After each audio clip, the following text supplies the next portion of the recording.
Price lord brothers and sisters. கர்த்தர் ஸ்தோத்திரம். இன்றைய நாளின் இந்த வார்த்தை உங்களோடு பகிர்ந்து கொள்வதற்காக நான் மகிழ்ச்சி அடைகிறேன். இதன் மூலம் தேவநாமம் மகிமைப்படுவதாக. தேவன் நமக்கு தந்திருக்கும் இன்றைய நாளின் தேவ வார்த்தை அப்போஸ்தலர் புஸ்தகம் 10வது அதிகாரம் 31வது வசனம். கொர்நேலியுவே, உன் ஜெபம் கேட்கப்பட்டது, உன் தான தர்மங்கள் தேவனுடைய சந்நிதியில் நினைத்தரப்பட்டது. அல்லேலூயா. அன்பு தேவ பிள்ளை, எத்தனையோ பேர் இந்த நாட்களில் என்னுடைய ஜெபம் கேட்கப்படல, என்ன ஜெபம் ஆண்டவர் கேட்கிறாரா? யோசிச்சு பாருங்க. அநேகர் உலகத்துல மனுஷர்கள் எப்படி சொல்லுவாங்கன்னா, கடவுளுக்கு கண்ணு இருக்கா, காது இருக்கா, மூக்கு இருக்கா, ஏன் ஜெபம் மட்டும் ஏன் இன்னும் கேட்கப்படல அப்படி சொல்லுவாங்க. ஏன்னா அவங்க மனசுல இருக்கிற அங்கலாய்ப்புனா வேதனை, உபத்திரம், பாடு, நிந்த, அவமானம் இதெல்லாம் சகிக்கிறதுனால அவங்க உள்ள இருந்து என்ன வருதுன்னா, அந்த அவங்களுக்கு ஒரு உக்கிரமான கோபத்தினால எதை பேசணும் எதை பேசக்கூடாதுன்னு தெரியாம பேசிடுவாங்க. இந்த பிள்ளை ஆண்டவருக்கு சமூகத்துல ஒரு பிரேயர் குறிப்பு, ஒரு ரிக்வஸ்ட் நம்ம வச்சோம்னா கண்டிப்பா ஆண்டவர் 100% விடுதலை கொடுக்க வல்லவராக இருக்கிறார். அதனாலதான் ஆண்டவர் வசனம் என்ன சொல்லுது? அல்லேலூயா. 31ஆம் வசனம். கொர்நேலியுவே, உன் ஜெபம் கேட்கப்பட்டது. அல்லேலூயா. தேவ பிள்ளை, ஆண்டவர் சமூகத்துல உங்க ஜெபம் கேட்கப்பட்டா என்ன செய்யணும்? அது கீழே லிஸ்ட் கொடுக்கிறார் பாருங்க. அந்த கொர்நேலியு ஆண்டவரை யாருன்னு அறியாதவன். ஆனா அப்படி இருந்த பிறகும் அந்த மனுஷன் என்ன செய்யறான்னா, அந்த தேவ சமுதாய ஆண்டவர் பிள்ளைகளை ஹெல்ப் பண்றான், உதவி செய்யறான். அவனுக்கு அந்த மனுஷனுக்கு இந்த கோயில் அந்த கோயில் அவங்க இவங்க அப்படியெல்லாம் கிடையாது. நம்ம தான் நினைப்போம், நம்ம ஒரு ஸ்கூல்ல ஸ்டூடெண்ட்ஸ் ஒரு பிள்ளையை சேர்க்கணும்னா கூட அது நம்ம ஆளுங்க ஸ்கூலா, அவங்க தான் ஓனரா, அல்ல அவங்க பார்ட்னரா, பயங்கரமா யோசிப்போம். இல்ல வேற ஆளுங்க, இல்ல வேற ஜனங்களா, இப்படி பயங்கரமா ஜாதி மாதிரி ஒரு ஸ்கூல்லே எதிர்பார்க்கிற ஜனங்களை 50% இருக்கிறாங்க. அப்படிதானே? இதை பார்த்துருக்கிற நீங்க ஒரு அப்படி இருக்கலாம். அல்லேலூயா. நம்ம எல்லாரும் அப்படிதான் தேவ பிள்ளைகளே. எல்லா மனுஷன்டையும் ஏதோ நம்ம நல்ல வசதியா இருக்கும்போது பல சைஸ்ல யோசிப்போம். ஒண்ணு இல்லைன்னா என்ன செய்வோம்? அதுக்கு யோசனையே வித்தியாசமா இருக்கும். அதான் பிள்ளைங்களுக்கு கூட யூனிஃபார்ம் எப்படி கொடுக்குறாங்க ஸ்கூல்ல? நீங்க கூடன ஜாதின்னு சொல்லி உங்களுக்கு மட்டும் ஒயிட் அண்ட் ஒயிட் அப்படி எங்கேயாச்சும் கொடுக்குறாங்களா? இல்ல நீங்க குறைஞ்ச ஜாதின்னு சொல்லி உங்களுக்கு பிளாக் அண்ட் பிளாக் அப்படி ஏதாச்சும் கொடுக்குறாங்களா? பிள்ளைகளுக்கெல்லாம் ஒரு மனமா ஐக்கியமா இருக்குன்னு சொல்லிட்டு ஒரே யூனிஃபார்ம் தான் கொடுக்குறாங்க. அப்படிதானே? அது எந்த ஸ்கூலா இருந்தாலும் அந்த ஸ்கூலுக்கு ஒரு இது இருக்குது. அப்படித்தானே? பிள்ளை ஆண்டவர் பிள்ளைகளுக்கு எல்லாமே ஒரே போல ஆண்டவர் செய்கிறாரு. ஆனா என்னன்னா, ஜெபத்தை ஆண்டவர் கேட்கணும். அப்ப ஜெபத்தை யாருக்கு ஜெபத்தை ஆண்டவர் கேட்பாரு? அது எந்த மதமோ எந்த ஜாதியோ எப்படிப்பட்ட மனுஷன், கருப்போ வெள்ளையோ சிவப்போ இல்ல வெள்ளைக்காரங்களோ யாரா இருக்கட்டும். அல்லேலூயா. அதே போல அவங்க ஜெபிக்கிறது எப்படி? உண்மையாக ஜெபிக்கணும். ஆண்டவர் சமூகத்துல அவரை பத்தி அந்த கொர்நேலியை பற்றி சொல்லுங்க, அவரு ஜீசஸ் அறியாதவர். அப்படி இருந்த பிறகும் அவர் ஜீசஸ் ஆண்டவருக்கு ஒரு ஆலயத்தை கட்டி கொடுத்திருக்காரு. பக்கத்துல எல்லாம் ஜனங்களா ஐக்கியமா இருக்கணும்னு சில காரியங்களை செய்து விடுறாரு. ஏன்னா இவங்க அந்த மதக்காரங்க, இவங்க இந்த மதக்காரங்க, இவங்க நம்ம ஆளு அந்த ஆளு இப்படி எல்லாம் கிடையாது.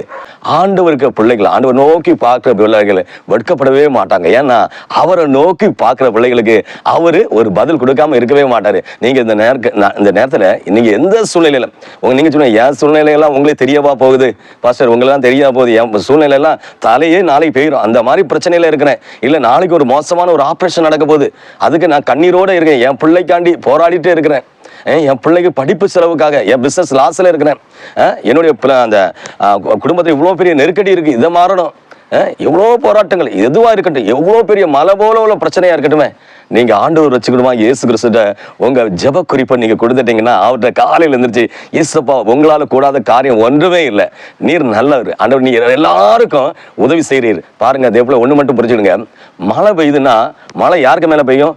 மனுஷனுக்கு மேலேயும் பெய்யும், மாட்டுக்கு மேலேயும் பெய்யும், ஆட்டுக்கு மேலேயும் பெய்யும், பன்னிக்கு மேலேயும் பெய்யும், எல்லா மிருகங்களுக்கு மேலும் பெய்யும். அவர் ஆண்டவர் படைத்த இந்த ஜீவராசிகளை மட்டும் இல்ல, மரம் செடி கொடி எல்லாத்துக்கும் பெய்யுமா இல்லையா?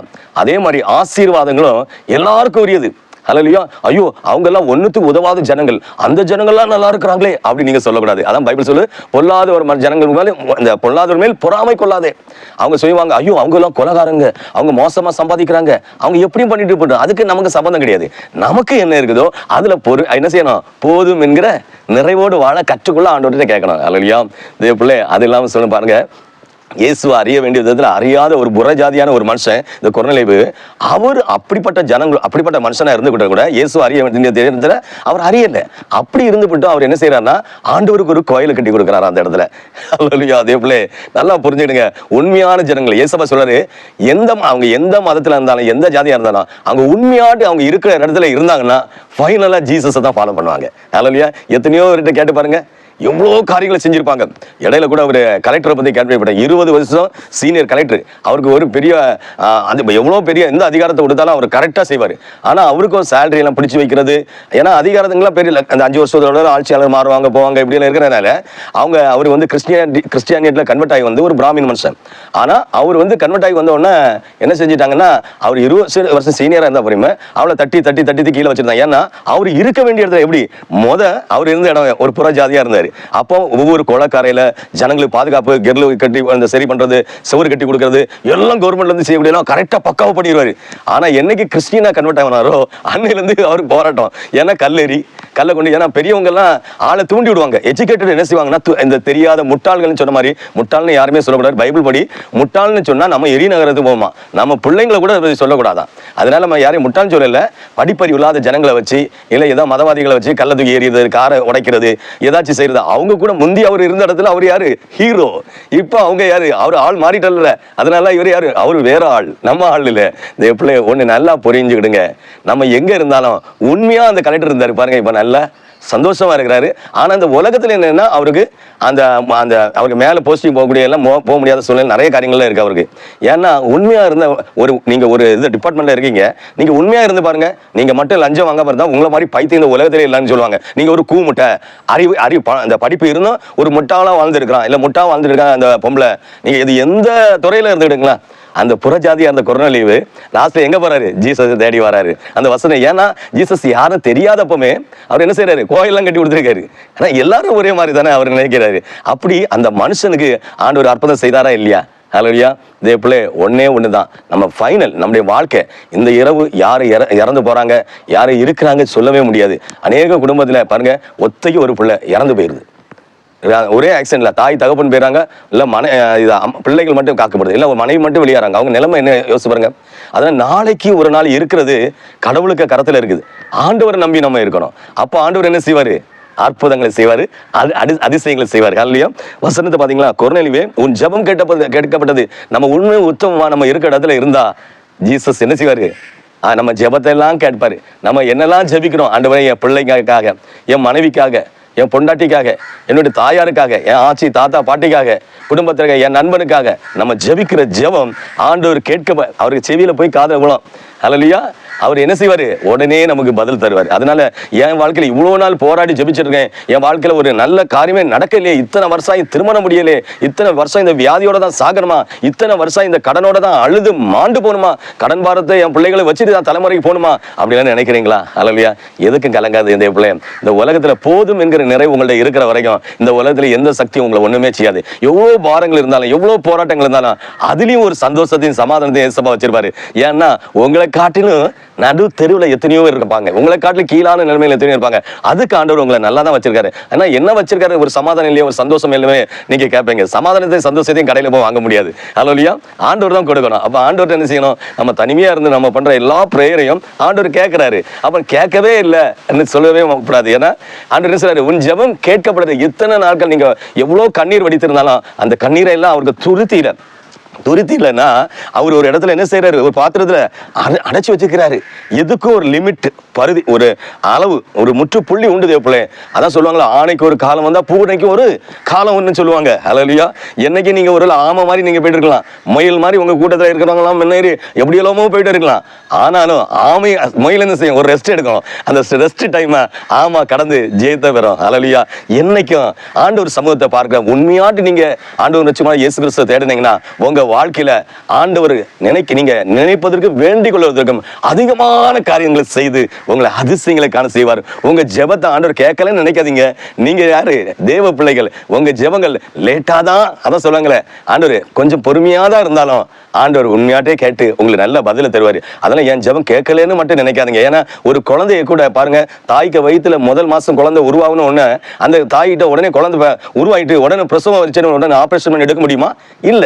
அவங்க வெயிட் பண்ணணும். அவங்க குறிப்பிட்ட நாள் வர, மாதங்கள் வர வெயிட் பண்ண பிறகுதான் அது முழுமையா அடையுது. அது வரை என்ன செய்யணும்? எவ்வளவு டேப்லெட் எடுக்கணும், எவ்வளவு மருந்து மாத்திரை சாப்பிடணும், எவ்வளவு சாப்பாடு, நல்ல ஹெவியான என்ன ஃபுட்டு, என்ன சத்தான ஆகணும் குழந்தைக்கும் தாய்க்கு வேணும், இதெல்லாம் இருக்குது இல்ல.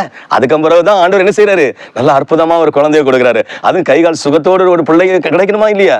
வயிற்றுல தாய்மாரு வயிற்றுல இருக்கும் குழந்தை இருக்கும்போதே கை வச்சு ஜெபிக்கணும், ஆண்டவரே பூரண சுகத்தோடு எனக்கு ஒரு குழந்தைய தாருங்க. ஏன்னா அநேக குழந்தைகள் ஊனமுற்ற பிள்ளைகள் பிறகுது. அதே மாதிரி இருந்தா நீங்க எவ்வளவு கஷ்டப்படணும். பேசாத பிள்ளைகள், கண் தெரியாத பிள்ளைகள், காது கேட்காத பிள்ளைகள், அந்த குறைபாடு உள்ள பிள்ளைகள் பிறக்காம இருக்க ஜெபிக்கணுமா இல்லையா? உங்க ஜெபத்தெல்லாம் ஆண்டவர் கேட்டு தானே இத்தனை நாட்கள் உங்களுக்கு நல்லா தானே வச்சிருக்கிறாரு. நம்ம நினைப்போம் ஆண்டவர் நல்லாவே வைக்கல, நான் தான் இப்படி கஷ்டப்படுறேன்னு. ஆனா நம்ம ரோட்ல போகும்போது எத்தனையோ பிள்ளைகள் பிச்சை எடுத்துட்டு தெரியுறாங்க. அவங்களும் ஏதோ ஒரு தாய்க்கு பிறந்த பிள்ளைகள் தானே. அவங்கள ரோட்ல எத்தனை பிள்ளை ஸ்கூல் ஃபீஸ் கட்ட முடியாம கஷ்டப்படுறாங்க, சப்பல் வாங்கி கொடுக்க கஷ்டப்படுறாங்க. நாங்க சில ஆட்கள்லாம் கேட்க உதவி செய்யும் போது எங்களால செய்ய முடியாது. ஏன்னா நம்ம சிலர் உதவி தந்தாங்கன்னா அதை நம்ம என்ன செய்வோம்? யார்ட்டாச்சும் கொடுப்போம். ஆண்டவர் வச்சுக்கணும். இயேசு கிறிஸ்து சொல்றதுதான், உங்களால முடிந்தது எல்லாருக்கும் உதவி செய்யுங்க. நீங்க சொல்லுங்க, நானே கடன்ல இருக்கேன், நானே வியாதியில இருக்கேன். நீங்க வியாதியில இருந்தா உங்களை மாதிரி உள்ள வியாதிஸ்ல யாராச்சும் இருக்காங்கன்னா அவங்களுக்கு மெடிசன் வாங்க ஏதாச்சும் ஹெல்ப் பண்ண முடியுமா? உதவி செய்யுங்க. நீங்க கடன்ல இருக்கீங்கன்னா உங்களை மாதிரி கடன் பாரத்தில் இருக்கவங்களுக்காக பிரேயர் பண்ணுங்க. உங்களுக்கு திருமணம் முடியலன்னா உங்களை மாதிரி உங்களை காட்டிலும் அதிக வருஷமாட்டு திருமணம் முடியாம இருப்பாங்க, அவங்களுக்கு பிரேயர் பண்ணுங்க. உங்களுக்கு ஆண்டவர் நல்ல வாழ்க்கை துணை கொடுப்பாரு. உங்களுக்கு தாய் இல்லையா, தகப்பன் இல்லையா, உங்களை மாதிரி தாய் இல்லாமல் தகப்பன் இல்லாமல் பிள்ளைகளுக்கு பிரேயர் பண்ணுங்க. அதுபோல உங்களுக்கு தாய் இருந்த தகப்பன் இருந்த உங்க இருதயத்தை புரிஞ்சு கொள்ளாம உங்க மனசை நோகடிச்சிட்டு இருக்காங்களா, அப்படிப்பட்ட எத்தனை பிள்ளை இருக்காங்களோ அவங்களுக்காக பிரேயர் பண்ணுங்க. அந்த ஜெபம் தான் உங்களை ஆசீர்வதிக்கும். ஏன்னா யோபு ஐயா தன்னுடைய நண்பர்களுக்கு சிறையிருப்புக்காக ஜெபிக்கும் போது அவர் சிறையிருப்பை மாற்றினார். ஒன்னாவது, நம்ம வாழ்க்கையில எந்த தேவைக்கும் எந்த மனுஷனும் சார்ந்து இருக்க கூடாது. ஆண்டவர்கிட்ட கேட்டா யாரை கொண்டாவது எப்படியாவது செய்ய வல்லவரா இருக்காரு. அந்த ஆண்டவர் சமூகத்துல ஜெபத்தை கேட்கிறவர். அந்த வசனத்தை பாத்தீங்களா? அவர் என்ன சொல்றாரு? கொர்நேலியுவே, உன் ஜெபம் கேட்கப்படுது. இந்த நேரத்துல இருந்து புரிஞ்சுடுங்க, என் ஜெபத்தை ஏசப்பா கேட்டுட்டாருன்னு விசுவாசத்தோடு ஜெபிங்க. நீங்க போன் பண்ணி அடியான்ட்ட சொல்லுவீங்க, பாஸ்டர் தேவன் எங்களுக்கு ஜெபத்தை கேட்டு நல்ல அற்புதத்தை செய்தார். ஹல்லேலூயா. அந்த தேவ சமூகத்தை ஜெபிப்போமா? ஜெபம்.